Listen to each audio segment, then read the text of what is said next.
Yo, I can remember her name was Erica, a pretty brown-skinned girl. She had 2 children, Tanisha and Anthony, and they were both her whole world.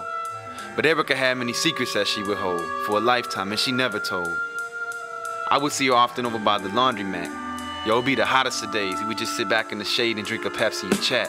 And she would go on about her dreams and how she wanted a man that drove a baby blue Cadillac.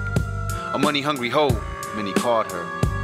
Often they forgot that she was someone's daughter, at least at one time. It was cool with me though, cause I understood her logic, and why cash was what she gloried. I knew the secrets that she held inside, and I knew her story. You see, Erica's dad used to beat her. Her mother, angry cause she was born, would mistreat her, leave her home alone at the age of 2 and not feed her. So Erica spent most of her growing up on her own. Soon her house was a broken home, cause as daddy would say, love to bone any bitch that was open. Erica soon fell into depression, dropped out of school and said fuck the lessons. At age 13, she started laying with any fast-talking hustler that would have her. By 15, she was with this abusive cat that tried to stab her. There was no one around to tell her to leave him. Anyway, she wouldn't listen. She was too in love with new clothes, cash, and shiny things that glisten. And for those things on a daily, she was beaten into submission. Her belly began to grow. 16 with the child, she didn't know what to do.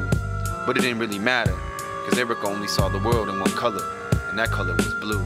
Blue, the color of the clear sky, a hue between green and violet in the spectrum. Each day in the United States, more than 3 children die as a result of child abuse in the home. Half of the women who reported they had been raped during 2000 were juveniles under 18 years old. Blue.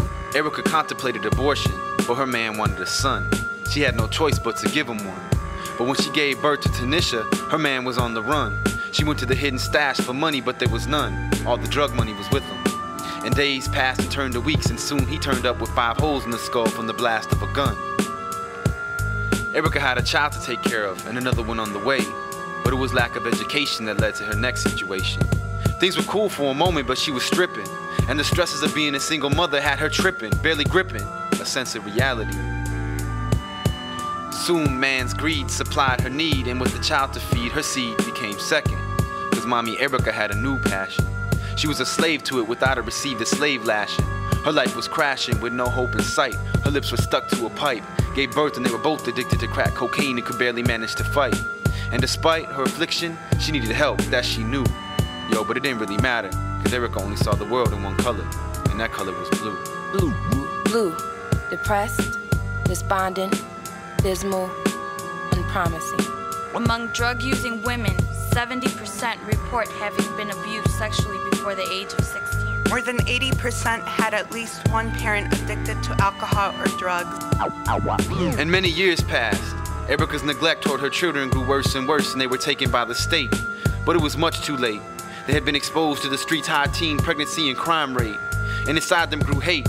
Felt they could trust no one, and anyway no one could relate. It was about this same time to date that Erica had turned to the oldest profession. What was a one-time thing took a progression and became a daily session. More and more drugs were the only thing that eased her depression. Drugs became God and she prayed to them on a daily basis. Slept with men unprotected and never remembered faces. And soon, she started to show traces of death. So she went and got tested for immune deficiency. The test was positive, but like many, she did not believe in the test's accuracy.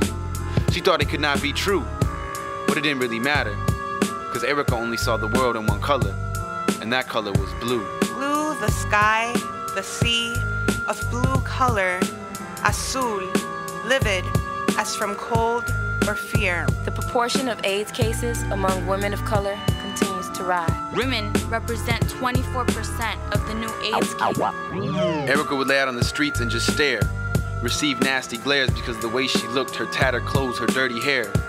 She begged for money, but no one wanted to hear, no one wanted to care. She was forgotten because, like they say, life's not fair.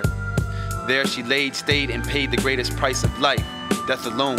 She was no longer a daughter, mother, aunt, or wife. And Tanisha, Erica's firstborn, she was pregnant with a daughter of her own. The cycle was inevitable and destined to continue. And when her baby girl was born, she too only saw the world in one color, and that color was blue.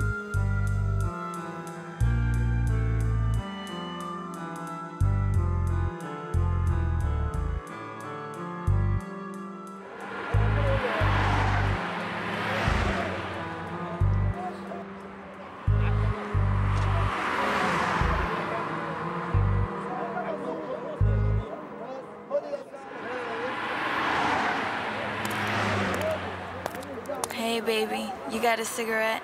Nah, I'm sorry, I don't smoke.